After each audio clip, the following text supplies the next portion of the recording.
एक छोटा परिवार शहर में रहता था।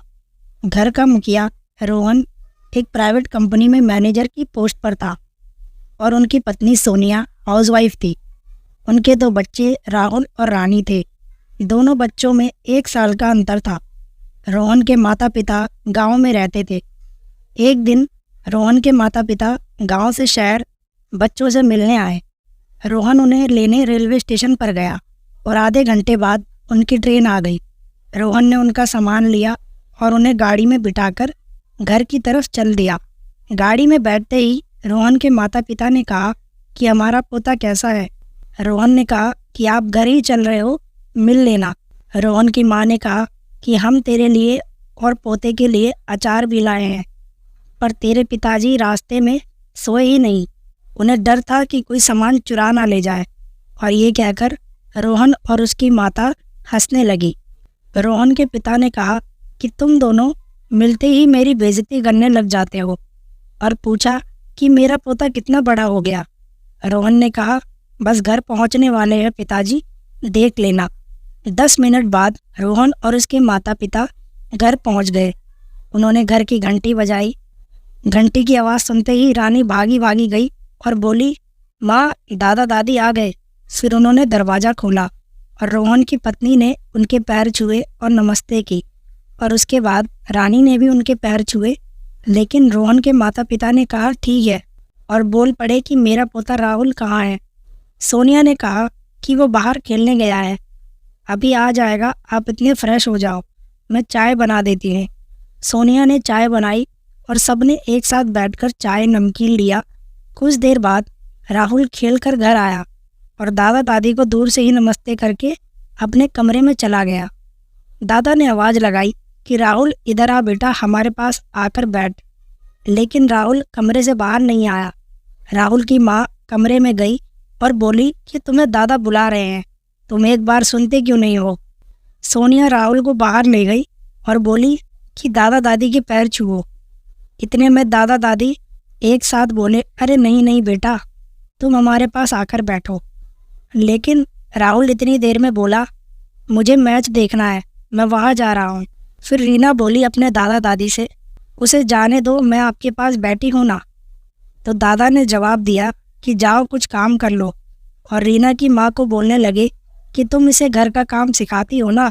यह सुनकर सोनिया को बुरा लगा, पर उसने कुछ नहीं बोला।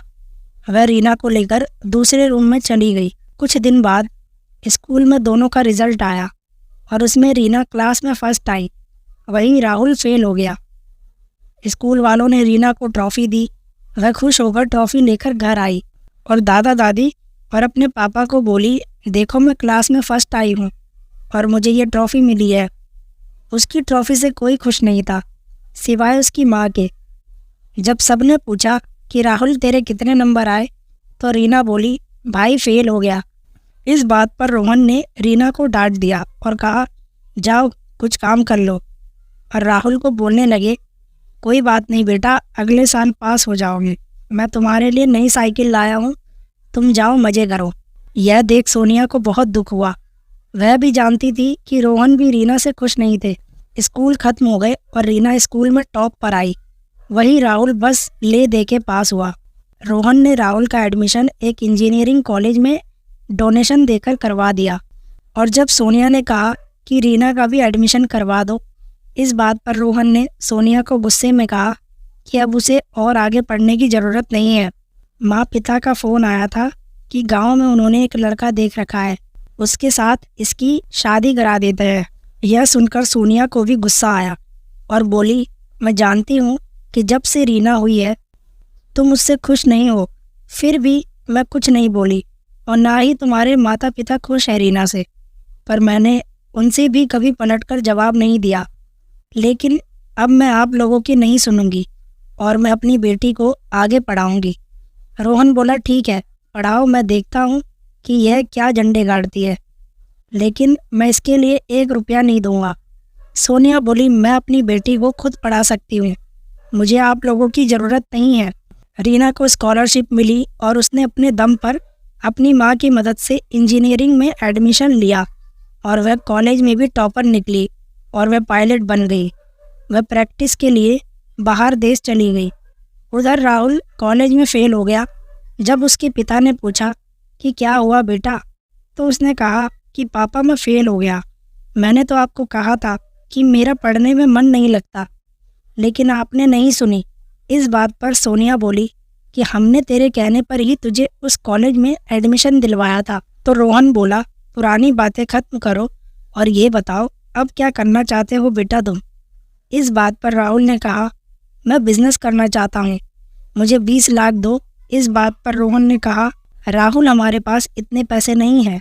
तो उसने कहा कि मुझे नहीं पता, या तो पैसे दो, चाहे यह घर बेचकर या फिर माँ की ज्वेलरी बेचकर, वरना मैं घर छोड़कर भाग जाऊंगा। यह सुन रोहन ने कहा, ठीक है बेटा हम देखते हैं। और उन्होंने वह घर बेच दिया और राहुल को पैसे दे दिए और किराए के घर में रहने लगे। 2 महीने बाद राहुल से पूछा, बेटा तेरा बिजनेस कैसा चल रहा है। तो राहुल ने कहा कि वो तो डूब गया, क्योंकि उसने वह पैसे अपने दोस्तों के साथ मौज मस्ती में उड़ा दिए थे। इस बात पर रोहन को गुस्सा तो आया, लेकिन अब राहुल हाथ से निकल चुका था। दूसरी तरफ रीना ट्रेनिंग करके एक बेस्ट पायलट बन गई थी। वहीं दूसरी तरफ राहुल गांव में दादा के पास गया और उनकी ज़मीन को दादा को झूठ बोल के अंगूठे लगवाकर बेच दी। दादा को जब पता चला तो वह भी राहुल को कोसने लगे। कुछ महीने बाद रीना ने अपने देश के लिए कुछ ऐसा कर दिखाया कि वह काम हर कोई नहीं कर सकता था। उसने एक फ्यूल लीक एरोप्लेन को गिरने से बचाया और बहुत से लोगों की जान बचाई, और इस कारनामे से उसे देश की तरफ से पुरस्कार भी दिया गया। उसका नाम पूरे देश में मशहूर हो गया था। जिस दिन उसका पुरस्कार सम्मेलन था, उस दिन उसके माता पिता, दादा दादी सब आए हुए थे। जब देश के प्रधानमंत्री ने उसको पुरस्कार दिया और उसका पूरे देश के सामने सम्मान किया, यह देख उसके पिता और दादा दादी की आंखों में खुशी के आंसू आ गए। और रोहन ने सोनिया से कहा कि तुम्हारी बेटी ने आज सच में कर दिखाया। यह सुनकर सोनिया बोली, मेरी नहीं हमारी बेटी। रोहन ने कहा कि जब से पैदा हुई मैंने हमेशा राहुल को अपना बच्चा समझा। रीना को तो मैंने हमेशा ही अपने से दूर रखा। यह देख दादा दादी भी बोले, हमने भी बस राहुल को ही इम्पोर्टेंस दी कि बेटा है और हमारे वंश को यही आगे बढ़ाएगा, लेकिन हमें क्या पता था कि हमारी पोती ही हमारा नाम रोशन करेगी। रीना को भी किसी ने राहुल के बारे में अच्छे से नहीं बताया था और ना ही यह बताया कि हमने घर बेच दिया है।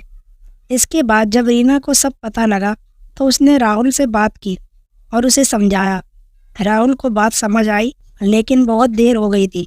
अब रीना ने राहुल को एक अच्छी कंपनी में जॉब दिलवा दी और उसने अपने माता पिता के लिए घर भी खरीद लिया और दादा दादी को ज़मीन भी वापस करवा दी।